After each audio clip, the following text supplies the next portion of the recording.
Ladies and gentlemen, we'll be beginning the session right now. I would request you to take your seats, please.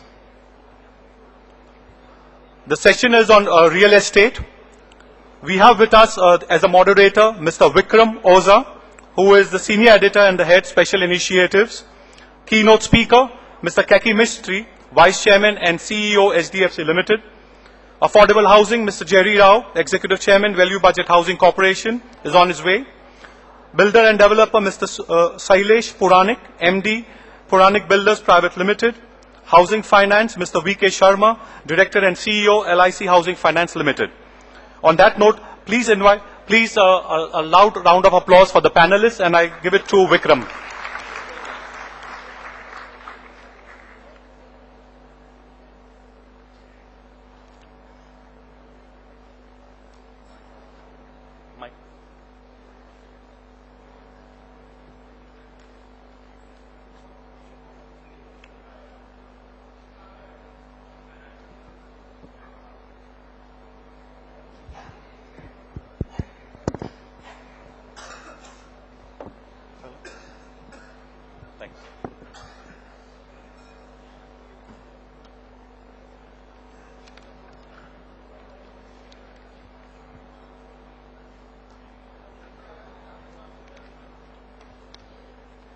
Welcome, ladies and gentlemen. It's a pleasure to be here.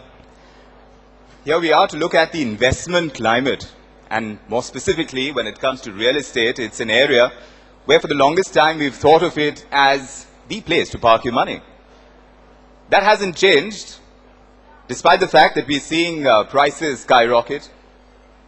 Some would say unbelievably so. Some would argue that, look, this is unrealistic. It's not sustainable, that some kind of bubble is getting formed. But what primarily isn't taken away is that real estate as an asset class still ranks high up there when it comes to investments. What drives it up? Let's talk basics to start with. Keki, I want you to come in first. When you talk about real estate and you talk about it as an investment, the outlook towards that hasn't changed, despite the fact that we've seen the prices at the levels that they are, especially in markets like Mumbai and Delhi.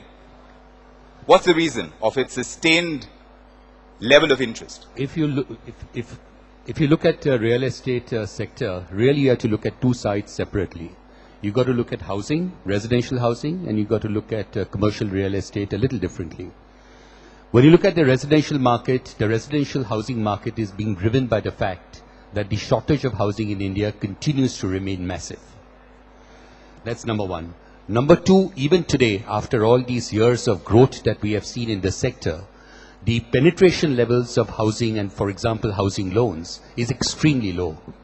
If, for example, you look at mortgage to GDP, which is the way most countries measure the penetration of housing, you'll see that the ratio in India is as low as 8%. And if you compare that to the Western world, for example, you compare that with the US, in the US this ratio is 77%. In UK it is 85%. In China it is 20%. In India it's 8%. So penetration levels are extremely low, and therefore logically over the next 1, 3, 5, 7, 10 years, the demand for residential housing will continue to remain strong. The third factor, which is often not really sort of understood very well, is that in India, unlike the West, people do not go and buy a house generally when they're in the 20s. So what you find with most people is that a couple may get married when they're in the early or mid-20s. But generally with middle-class families, you find that after marriage, the married couple go and stay with the boy's family for a few years. Then they get children start going to school, and then the extended family becomes too large for the parents' house which they're occupying. So that is the time people look to buy a house. So the average age, for example at HDFC, the average age of a customer of ours at the time he takes a loan is 35. It's not people in the 20s who are taking loans, it's people in the mid-30s who are taking loans. And 60% of the Indian population is below 30 years of age. And therefore over the next 1, 3, 5, 7, 10 years, all these people will need housing and therefore logically also housing loans. So I would continue to believe, Vikram, that the demand for residential housing will continue to remain strong, not just for 1 or 2 years, but for a very, very extended period of time. Now, when you come to the commercial side, things have been generally weakish. That's more a reflection of the slowdown that we have been seeing in the economy, and also the fact that in the pre-2007 period, there was a boom, and that boom led to a huge amount of construction of commercial property. So there is a lot of commercial property which is still unsold in various parts of the country. So that remains a little weak, but residential is very, very strong, extremely strong. Mr. Sharma, for the longest time you've been trolling this sector.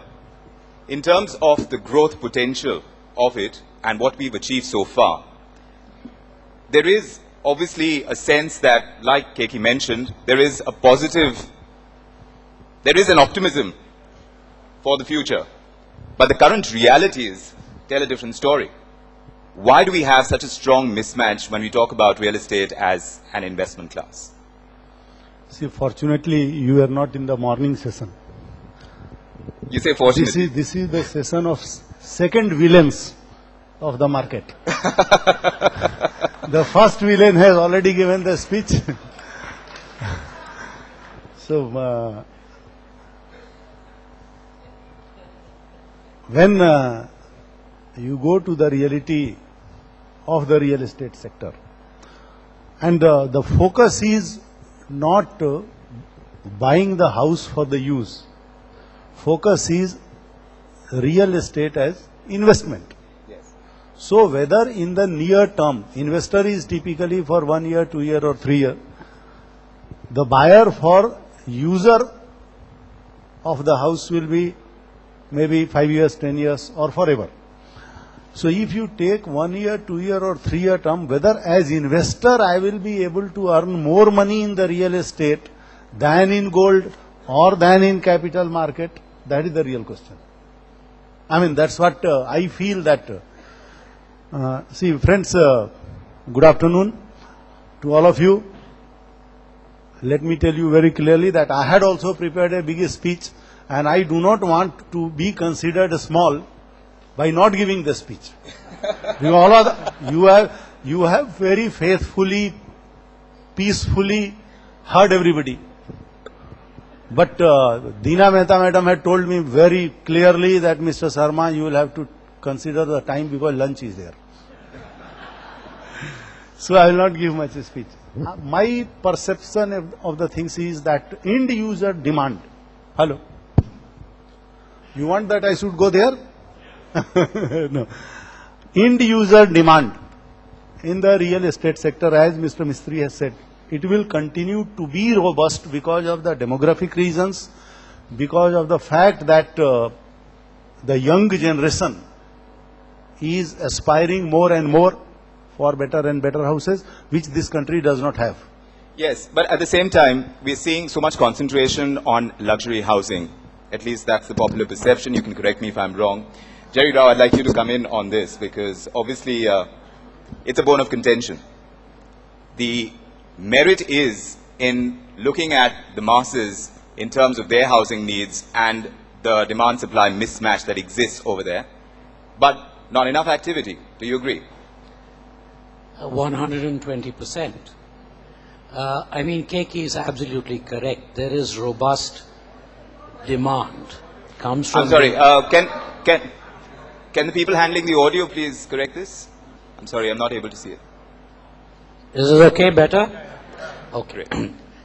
There is demography and basically the fundamental human desire to have a decent pakka roof over one's head means that we don't have a demand side problem. We have a supply side problem, and you made the point that builders prefer to build luxury homes. They build luxury homes because the government is telling them to build luxury homes. Builders of India are very good patriotic citizens. They follow the signals given to them by the government of India and the state governments. In this great state of Maharashtra, if you own 2 acres of land within the MMRDA, I'm not even saying outside the MMRDA, you can build a 5,000 square feet farmhouse and you will get all your approvals in 15 days. If you want to build 20 flats of 600 square feet each, it will take you 3 years to get approvals. So why are you surprised that people are building luxury farmhouses? The interest cost in a country like ours is not less than 20%. So in 3 years, your principal raw material, which is land, the cost goes up, which essentially means you cannot build affordable homes. The trick, if you go back to the 80s, that Maruti did, or if you go back to the 60s where Hero Cycles did, was to come in with a product at a low enough price to expand the size of the market. And I think India's builders are ready and willing and able to do that. The problem is that the government of India and the governments of the states do not want that. They want their buddies to have luxury farmhouses and luxury apartments, and therefore that is what is happening. So until you change the basic regulatory system, why within MMRDA area do you need to get change of approval of land from A to NA? I mean, if it is MMRDA, there's no question of there being farming within the metropolitan region. And yet, that alone takes 18 months. More recently, we have a new permit license, Raj, called the Ministry of Environmental Affairs. Any project more than 20,000 square meters, any project, requires the approval of the MOEF, which in Maharashtra is right now running at about 2 years, in Rajasthan at about 8 months, in Karnataka about 9 months. In Tamil Nadu till recently they didn't even have a committee, so we didn't know if it was 0 months or 60 months for approval, but now they have a committee, so let's hope that improves. Further, the Ministry of Environmental Affairs has issued advisory circulars which are not regulations, they claim, but the advisory circulars are used to basically hold up development. You cannot build any development except so many kilometers from a fire station. You cannot build a development unless all your water you can absorb within your own land, excess water that comes from sewage, and they will not give us connections to sewage lines. So you create an ecosystem which discourages mass housing. So the net result is you don't have mass housing. All we have to do is to change that environment to enable this. Then you will have a Maruti or a Hero or many Marutis and Heroes coming up within, remember in 1955-60, cycles were considered luxury goods. Every family would have one cycle. It was a big thing to buy a Sen Raleigh cycle. And then Munjal came and changed the rules of the game. So it's possible, but only if we are willing to change the regulatory ecosystem. Shailesh, you were nodding very vigorously when Jerry Rao made that point. So at some level you agree that, but I want to understand from a developer's perspective, where is their merit now in being able to develop further going ahead? Are you seeing it in the affordable space? Are you seeing it in the luxury space? And talk to me about the regulatory hurdles that you face. You know, I can go on about regulatory hurdles. Yeah. But I think first, I was really unfortunate to know that I was not here in the first session because we always thought that we are the first villains. Good to know that we are second villains now. And we always thought that real estate is always blamed to hold on to the prices. And they are the ones who are not letting the prices to go down and all that. But I think I want to make a point over here. We are sitting in Bombay Stock Exchange building. It's a market-driven phenomenon. It's the phenomenon of demand and supply. As Keki mentioned, there's a shortage of housing, more than 25 million housing shortage. Our economy is growing, our population is growing, and more so, our urban centers are growing. Our India is showing urbanization trends. So population is growing, but population of rural area is going down and population of urban areas is going up. So you see a double impact on the population growth in urban centers. Having said this, we have huge demand coming up. And because of the regulatory hurdles that Jerry talked about, we are seeing the artificial shortage created. I won't say it is doing of one person or one government, but it is doing of the system.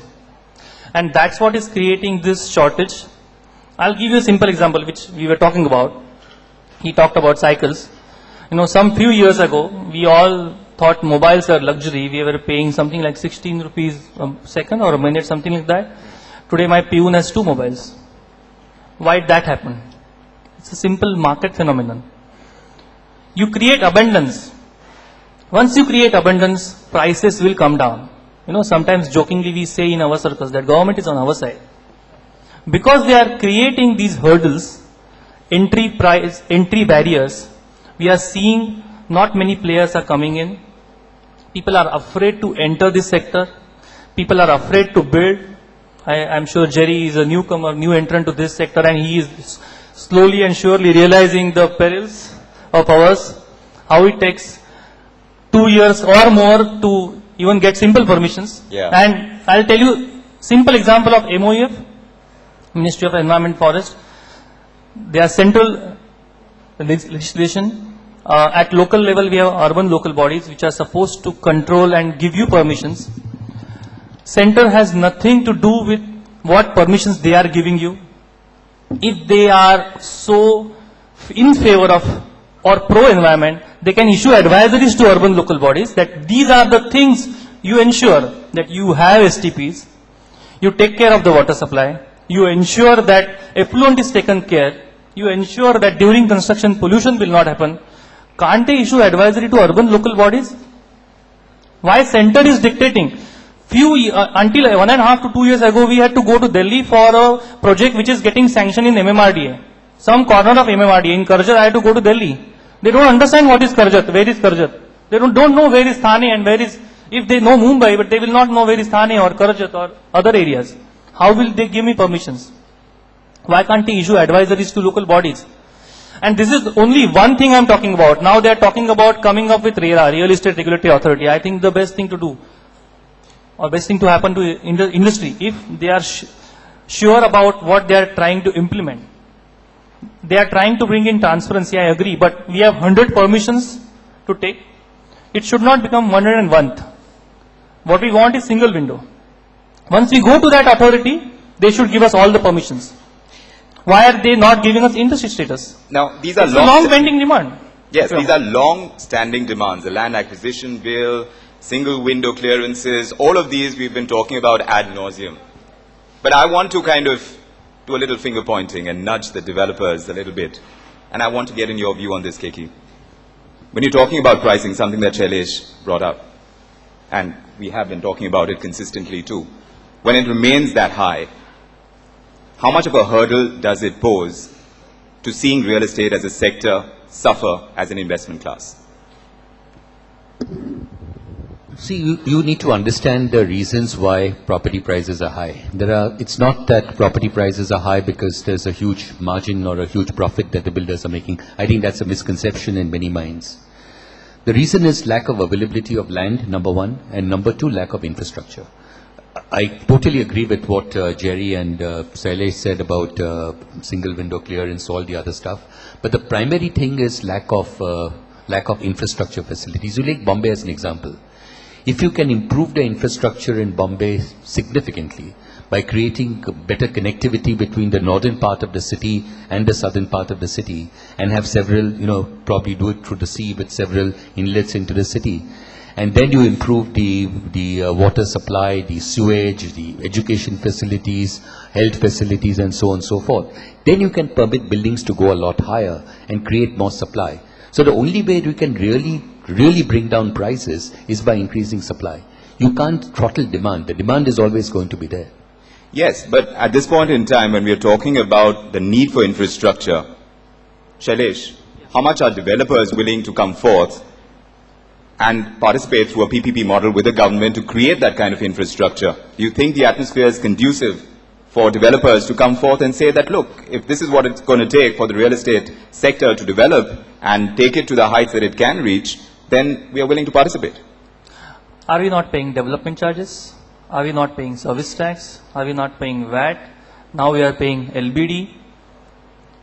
Besides income tax, we are paying host of other taxes to government. why are we paying taxes, which are ultimately recovered from the end user or customer? After we collect taxes and pay back to the government, again we are supposed to build infrastructure. We will not pay taxes to the government, let it remain with us, we'll form a kitty and develop infrastructure of that area. I'm completely okay with that. Infrastructure is not our role. We are supposed to build inside the compound wall of our project. If there is a slum besides us, which is touching my compound wall, which is completely unauthorized, I can't do anything about it. What can I do about the road or the sewage? Outside. Jerry Rao, we are reaching a point where there is conflict. Help us understand this, and in your understanding, do you think there is a middle ground? No, I don't think there is a middle ground. I'm very, very pessimistic because we've tried setting up townships in different states and the rules are even worse for townships. There is really no will to take care of the housing issue. The fact that citizens of India after 60 plus years of free India are living the way they are in urban agglomerations, and that we are simply unwilling to do anything about it. In fact, we have done our best to suppress it. I'm also very, very pessimistic about PPP models. They tend to be hijacked by crony capitalists and result in more corruption than in straightforward development models. And they become an excuse for further delays. The problem with the single window clearance, which we are all in favor of, and one transparent regulator, is that it should not be in addition. The problem in India is when we introduce a new law, we don't eliminate the old law. So I still have to take the Tehsildar's approval under a 1920 law, the additional collector's approval under a 1940 law, the collector's approval under a 1960 law. In between there's a sub-registrar and a registrar. Then because of the 72nd constitutional amendment, now we have to take the panchayat approval. And the panchayats within the BMRDA, MMRDA, NCR regions are the most corrupt bodies in this country. I am prepared to say this quite publicly. And they have become a source of corruption and endless delay. So if we are going to do a single window, let's get rid of the registrar, sub-registrar, and let's just have one town planning authority which approves it and which, like SEBI, imposes fines if you do something wrong and does it quickly, and we have a tribunal to settle it once and for all. I mean, that's the way to go about it. But it would be absolutely disastrous to trust our present government. They will introduce a new regulatory authority and not amend the old laws. So we will get the worst of all worlds. The best is for Parliament not to meet, if you ask me.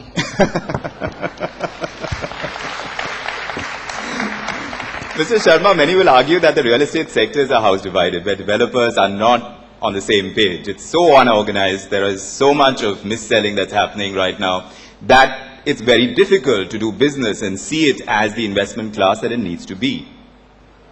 What, according to you, are the biggest hurdles as far as looking at this sector and getting developers to think alike, to have a commonality in approach to see the sector grow? See, according to me, as an investor, the biggest hurdle is there is no clear mechanism of customers' grievance redressal. This is one sector where if you have been duped by any person, or your house has been delayed, not handed over to you, or the quality of construction is not good, you don't have anywhere to go. You cannot go to anywhere. This is one of the biggest, I will say from the investor's point of view or from the user's point of view, one of the biggest, impediments in growing this sector. And this, again, it creates a kind of opaqueness in the whole thing. The lack of Having said that, again I will come back to the same. Compared to, because we are sitting in BSE, so again and again capital markets versus gold versus real estate, it comes again. As a investment class, real estate in India, whether it has peaked, whether the prices are likely to come down or likely to go up, or likely to remain the same, whether we should invest in this sector or whether we should go to the, stock market and all. If we come to that, I feel that the real estate in this comparative volatile situation is comparatively safer, particularly in the residential segment. It is comparatively safer. With a caveat that you take care of that, the builder is good, the other, the local government is also friendly, all these things. Still it is safer. The variables are too difficult to be able to contend with, Keki. But, sorry. I just wanted to add one thing, which is real estate, residential real estate as an investment would make sense if we could increase the rental stock. The major impediments are that landlords prefer to keep empty flats and empty houses because there is fear that they will not get it back from their tenants. As a result, we have a huge amount of housing stock which is empty, and people with second homes and third homes, and yet insufficient occupancy by tenants. The other kind of impediment to people doing rental is this very unclear situation about stamp duty and about what constitutes a proper registered lease. And strangely enough, in most states today, you can, if you rent out at 1 lakh per month, it is easy for you to get the flat back. But if you rent out at 2,000 a month, you come under the rent control. So there is an actual disincentive to build for the affordable segment, and there's an incentive again to build at the higher segment. We also are penalizing hostels. In most states, hostels are being regulated like hotels. They pay very high taxes. Whereas we have a lot of single people in Pune, in Bangalore, in Hyderabad, in Chennai, in many of these, in Gurgaon, Noida, there's a huge demand for hostels. And we can, if we again tweak the laws, create a situation where people will build hostels, dormitories. Korea did that in a big way 30 years ago, and the whole economy benefited. So these are ideas. If you are looking at real estate as an investment class, to take away rental and say let's keep it empty and just rely on capital appreciation seems to me, in a short term it might work. We can keep on squeezing supply. But over a 10-15 year period, that is a non-starter. We need you agree that rental housing is an opportunity lost so far? Oh, absolutely. One is rental housing is an opportunity lost. We need to change rent laws in all the major cities. But secondly, we also need real estate investment trusts. In India, we don't have the concept of REITs. And if you look at Singapore, for example, and many of the other countries in the West, REITs is a very, very important and a very integral part of the investment activity, particularly when it comes to real estate. So we need laws in place, we need regulations in place, which make the establishment of REITs far easier and possible. Yes, but the interest among private equity players in the real estate sector, in India's real estate sector, seems to be growing. I was looking at a report as well, this Cushman & Wakefield report, ranking India as the 20th as a real estate investment market. I'm wondering what they're seeing that we are not.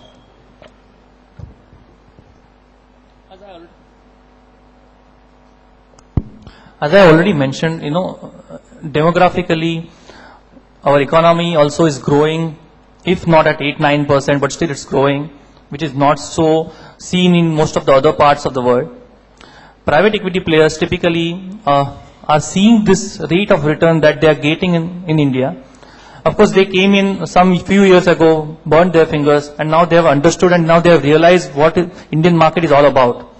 What are the returns that they can look at, and over how much horizon they can look at these returns. And this is what is driving these PE players to India, because, as somebody in the earlier session was mentioning about how Japan is not doing well, how US is not doing well, how Europe is also suffering. US still housing, is not coming up in that great way it was supposed to come up. So there are huge funds, and they don't know where to invest. And they are still afraid of China. India has relatively a good legal system.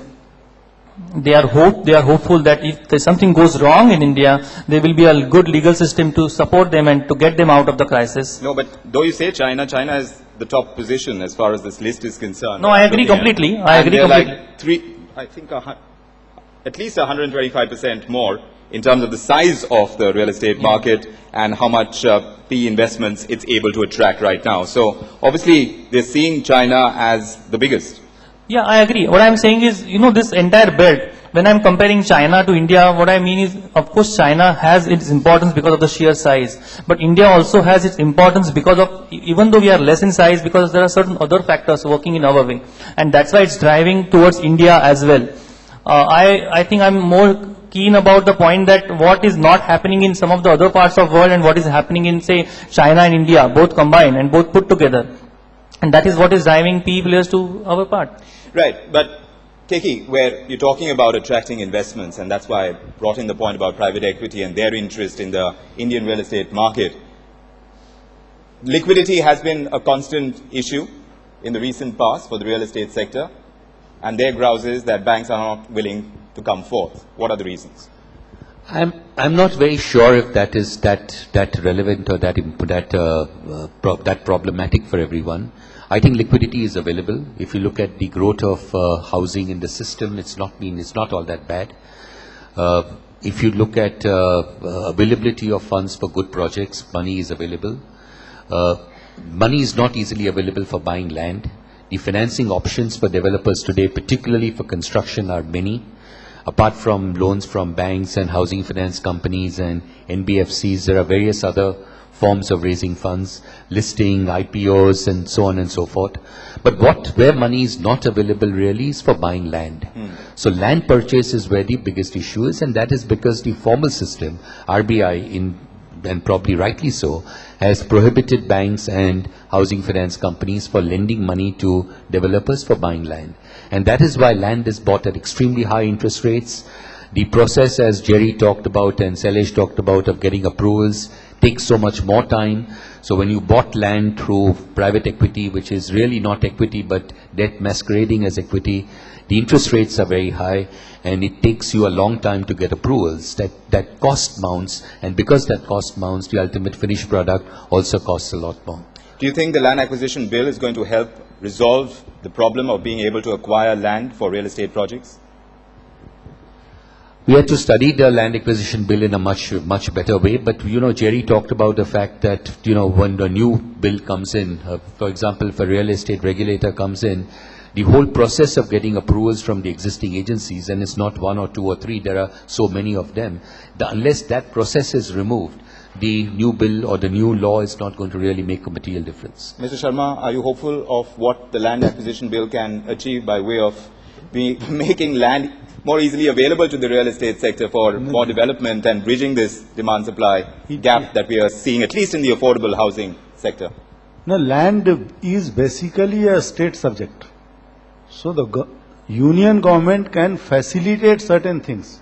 But ultimately, unless the state laws are streamlined, it will vary from place to place. So, but you're still not saying whether there is merit or not. Of course, it's a state subject. But I'm saying how much of it is going to get eased in being able to get land faster, so that the kind of costs that are incurred because land is kept over a period of time, the gestation period is very long for many of these projects, how much of that is going to get resolved if it does come into force in its present form? No, I am not very sure about it. That how much it can help. Jerry, you have a take? Sorry, go ahead. No, land acquisition bill is of course going to further increase the cost of land at what private developers are buying today, because it talks about 4 times the market value, 2 times the market value, 70% you have to need approval or consent of farmers, or 80% consents. All these measures will go in long way in increasing the cost of the land. Forget about acquisition. Even if we have rules of 70 and 80%, even one farmer raises a flag and some politician supports him, the entire land acquisition gets stayed. So, you can be rest assured that it will further increase cost of land and further increase in the end user price for the customer. So in that sense, we are compounding the problem. The land acquisition bill is frankly unnecessary. it's going to be misused all over again. The problem, if you want farmers to get decent price, which I think they're entitled to, which is currently being made up by aggregators and middlemen who are actually getting the benefit of the incremental price, I think the state governments, as has been pointed out, really have to make some very simple changes. Today, frankly, even the government of Maharashtra, they are unable to get conversion of their own land from A to NA. You know, so I mean, you know, it's really a kind of a traffic logjam that we have created for ourselves, and we are paying the price for it. And the only good thing is, when market failures like this happen, it's always interesting to see why they happen. Why is nobody is screaming? Why are we not screaming the quality of the flat given to us is poor, or it's 3 years delayed? We say, doesn't matter, I booked it at 3,000, now it's 9,000. Doesn't matter if the quality. So this business of keeping the prices going up has created a vested interest for everybody, including the so-called consumer, in a gridlock. Net, we are not getting the kind of 20 million homes that we need to get this country living better. So then, what is the resolution to this? How are we going to get value for money when we put in money into the real estate sector at this point in time? And obviously, like we started off by saying, that there's no taking away from the fact that it is a great investment class. But to be able to generate value for investors in times ahead, how are we going to manage to do that? Mr. Sharma, I'll begin with you. It's $1 million question. And frankly, I will not be able to reply it. That's why he's leaving it. He's actually leaving it there. KK, you have a theory. I don't agree that real estate investment hasn't paid a good return to investors. So the basic surmise itself is wrong. I think the real estate investment, if made wisely, has provided a decent return to investors. And because of the reasons I talked about right at the beginning, the fact that if you invested rightly, the demand for housing itself in India is always going to remain huge. And unless and until infrastructure improves dramatically, which everyone is agreed is not something which is we are going to see in the next 1, 3 or 5 years, house prices therefore logically will continue to keep rising. And as house prices keep rising, by and large, there may be pockets where it may correct. The investor is going to make his money. No, so this is picking on the point that Jerry just made about, the lack of quality, for instance, where there is that kind of lack of regulation that makes sure that I get the value for money. If I'm paying a certain price, the deliverable has to come in on time. And obviously, at the end of the day, if I'm looking at it as an investment on the property that I have put in money on, then it has to render value. So appreciation is one aspect of it. But there are many other factors that make me see it as, yes, this is a great investment I've made. That is what I'm talking about. I think you judge an investment by the amount of money you made. So if you made the money, your investment is good. But having said that, we know the bottlenecks which are there for construction. If those bottlenecks can be removed, if land is made more easily available, and all the approval processes that Jerry talked about, if those are simplified, you have a real estate regulator, you do away with all the present approval processes, things will become a lot faster. Properties prices will start coming down, and that way the return to investors will be even higher. But that's a politically not a easy answer, and I don't think you'll see an easy solution to that. But, apart from the other problems, Shailesh, and as a developer, perhaps you can tell me more about this as well. As a developer, which are the other pockets of problems that you see? Whether you talk about the availability of manpower, the kind of rising costs of putting together a project, how much of that is a hindrance to be able to service the kind of supply demand that exists in the market? No, I think, Vikram, you're absolutely right. The way construction costs are going up in our country and what we have seen in last 2 years is phenomenal. And there are various factors which are affecting this. Labor in India was always cheap, and now we see Narega happening. People are just not ready to come from their rural homes to urban India to work in our construction site, because there are some infra works happening in his vicinity. If he's getting even half the pay that he is getting in Mumbai, he would be willing to stay in his rural town because he is staying close to his family. There are so many sociological factors affecting this also. Besides labor cost, we have host of taxes being added every day. There are cases going on about service tax and VAT. Recently we saw introduction of LBD, the local body tax on, again, cost of houses also. There are many other taxes which are direct and indirect affecting the market. Petrol prices or diesel prices go up, they indirectly affect the real estate end user price. Cost of steel, cement is going up phenomenally. All these are adding to the construction cost. I'll give you a simple example. 3 years ago, I sold a project at 3,000 rupees per square feet. And my flats, say 300 flats, they booked in around for a matter of 7 days. Today I have still not given the possession of those apartments because of the regulatory hurdles. I am about to complete the construction. The construction cost as on today is at around 2,500 rupees. The land cost in that area today is 3,000 rupees and I have sold that stock at 3,000 rupees per square feet. You know, the irony is, suppose I have tie up with an agreement with the lift manufacturer. He says in that agreement the price would be applicable at the time of delivery. And we cannot write that in our agreement. If you check your automobile clauses, the price would be applicable at the time of delivery. Though real estate is an investment asset class, still the price is applicable when you have sold the premises and the cost of going up daily.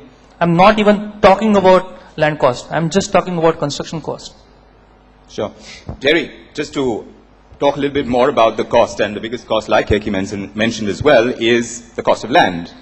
Now, what stops us from striking joint venture deals with landowners to be able to service the needs of the affordable housing sector? I think that is the way most are going, what are called joint development agreements. It's very difficult to implement. 8 out of 10 joint development agreements end up in legal suits and in stay orders and so on and so forth. But it is the right way to go. Unfortunately, most farmers do not own tracts of land that are large enough. So you need an aggregator in between to be able to, it's very difficult to find even one family which will own 10, 12 acres. It will be 2, 3 families, and then therefore you need 16 signatures and so on. So, but you're right, I think the best way to get around the land stuff is for private treaties of joint development between the original landowners, the developers. It also might end up saving in multiple stamp duty, which is another major cascading cost that we have. It's going to be difficult for real estate costs to be lower than inflation. We just don't have the productivity gains. In Mexico, what they build in one day, we were taking 6 days to build 18 months ago. So we were 600% worse or 500% worse in productivity. Today we are taking 2 days. We are still 100% in terms of productivity, and labor costs are not cheap. We are paying workers, slightly skilled, not unskilled workers, 10 to 12,000 rupees a month plus housing, plus one meal, plus uniform, etc. So it's not, it is, but I don't care about that. If their productivity was the equivalent of the Mexican worker, it would still be possible for us to keep prices lower than inflation gains. So given what we see for the next 5 years, buying a home and keeping it empty will definitely beat inflation and probably beat stock market. It is not a socially or nationally desirable thing, but from a pure, as Keki said, from a pure investment perspective, these people who bought at 3,000, even though they haven't got delivery, they are all very happy. They must be doing secondary market sales at 10, 12,000. So it's got to be a good deal for the next 5 years, because I'm not hopeful that we'll see any dramatic change. If that's the scene as far as costs are concerned, Keki, just want to get in your perspective, and you asked this ad nauseum as well, in terms of pricing, what is the outlook? And, you know, with interest rates not likely to go down very soon, what can we expect there? Interest rates, first of all, I don't entirely agree that interest rates will not go down. I do believe that rates will decline. They may not decline to the levels that they were 3-4 years ago, but I do believe that rates will come down. I would say a 50 bips reduction in interest rates between now and the end of the financial year is something which is, to my mind, very, very likely. Now, whether that translates into interest rates straight into the economy of an equivalent amount or a lesser amount, one has to wait and see. But leaving aside interest rates for a moment, prices coming down can really, as I said earlier, happen only if supply increases. See, at the end of the day, property is no different from any other commodity. And the demand and supply of that commodity determines its price. And so is the case with real estate. So as long as the demand remains high, and demand will remain high, particularly for residential housing, unless supply increases in a dramatic pace, it is unlikely that you will see any big structural reduction in property prices. A little correction in pockets here and there, where prices have run up a lot, is something which is very, very envisageable. But a mass-scale reduction in property prices, in my view, extremely unlikely. Small corrections is what KK is expecting. What's your outlook? Yeah, I will agree with Mr. KK Mistry, because we do not hope that the prices will come down. No. How much it will go up, that is the issue. Not only the demand. So let me ask you, how much is it going to affect your business? With your outlook in mind, how much is it going to affect your business? Prices going up or prices going down? Whatever your outlook is. We will be benefited both ways. See, Sorry, I just want to add one bit to that. When you talk of prices, you need to look at, you need to measure prices in the context of income. You cannot look at prices in isolation, you have to look at affordability. And if you look at affordability, and obviously it's something which we track extremely closely because it is so very critical for our business, we see that affordability for housing has not really changed or become adverse in the last 5 years or 10 years. In fact, if you compare the India of today, and I'm talking India as a whole, I'm not talking Bombay in particular. When you look at India as a whole, the affordability ratio, which is the cost of a house divided by the annual income of a customer of ours, that ratio has come down a lot over the last 20 years. Today it would be, today, or when I say today, it's really over the last decade, the last 10 years. It has hovered between a low of, let's say, 4.2 times to a high of around 5.2 or 5.3 times. And the current level is about 4.5 or 4.6 times. So in the context of prices, yes, prices have run up a lot, but so have income levels gone up. Sure. So let me throw that open to the house as well. When you talk about affordability in the real estate sector, are we seeing it right now? How many of us are seeing the affordability as it exists? Show of hands would be great. How many of us are seeing affordability right now in the real estate sector? Not a single. Because you're looking at Bombay. If you ask this question in a tier 2 or a tier 3 city where all the growth is, you probably will have more people, or you'll see people raising their hands.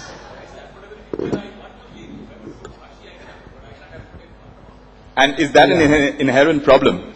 But that's the nature of real estate in this country. We have so much variability. And it's not just in the pricing, in terms of our laws, in terms of the ease of being able to go ahead and develop. It's all there. There's so much variability. You don't have consistency. The kind of issues that we're facing, I'm throwing this open to the House. If you can put forth questions, go ahead. If we can get a mic to the gentleman, please. Sorry, we'll just get...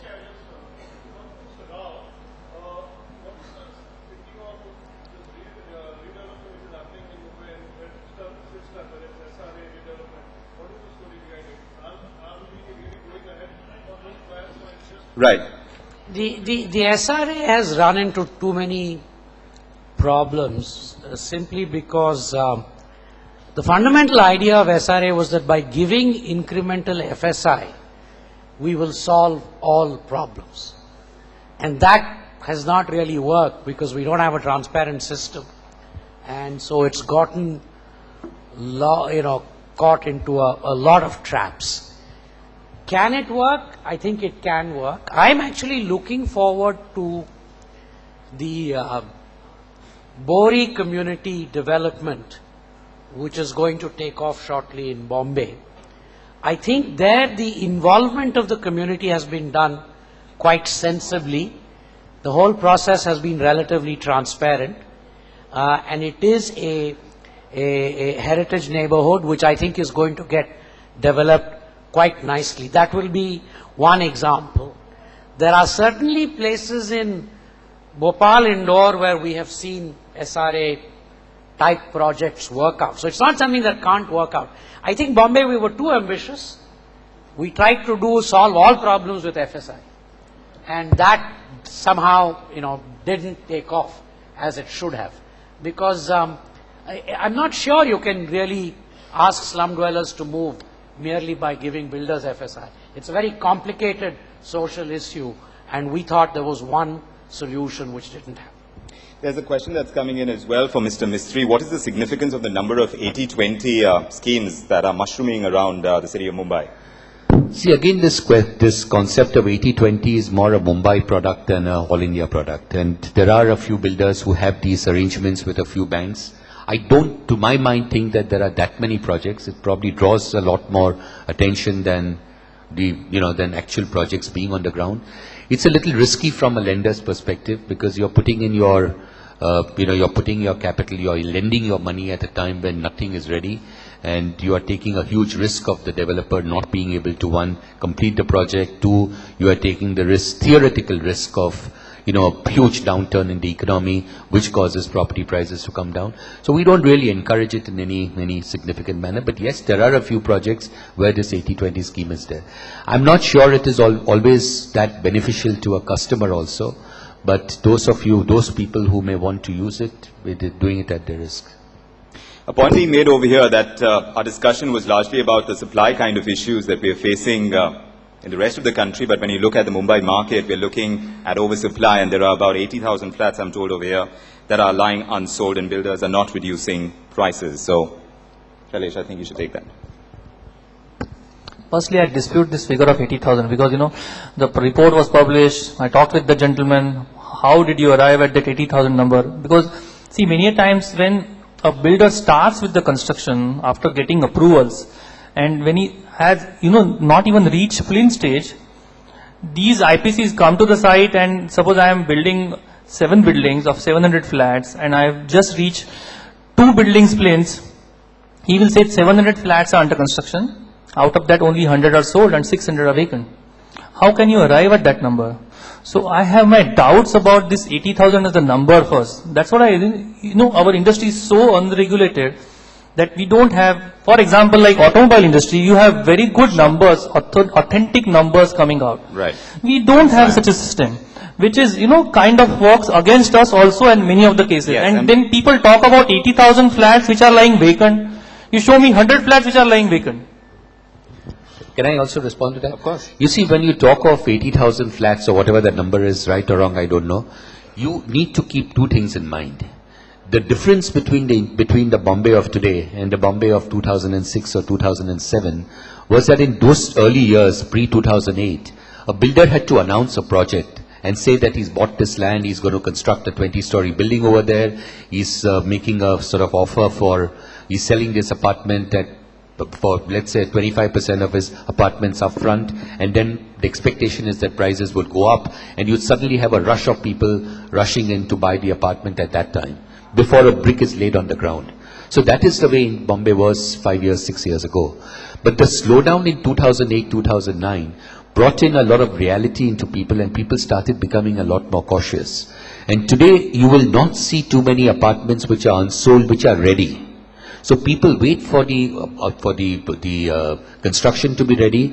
They wait to see that the approvals are in place, and then they come in and buy and large. So you will see unsold properties which are under construction, but you will not see too much of unsold properties which are ready. Fantastic. I guess this round of discussion is not something that you can end with very conclusively. Real estate as a sector is something that we're passionate about as an investment class, like we started off by saying, has enough merit back then, today, and obviously, as we discussed, the optimism about the future still stands. I want to thank my panel, Mr. Sharma, K.K. Mistry, Shailesh, Jerry Rao, for joining us with their perspectives. Thanks indeed, and have a great day ahead. Once again, thank you very much to our panelists for being over here. I would like to call upon Mr. Ashit C. Mehta to hand over the mementos to our panelists. Mr. Mehta, please. Yeah. First one to Mr. Vikram Oza.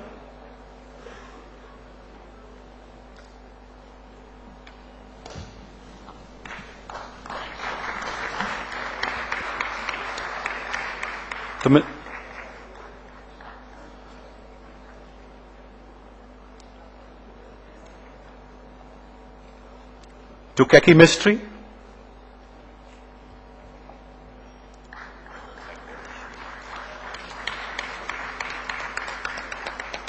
To Jerry Rao.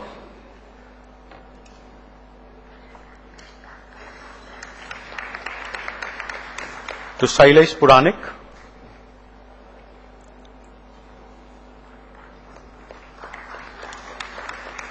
To VK Sharma.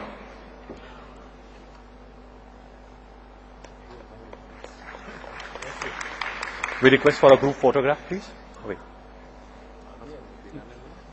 May I have Ms.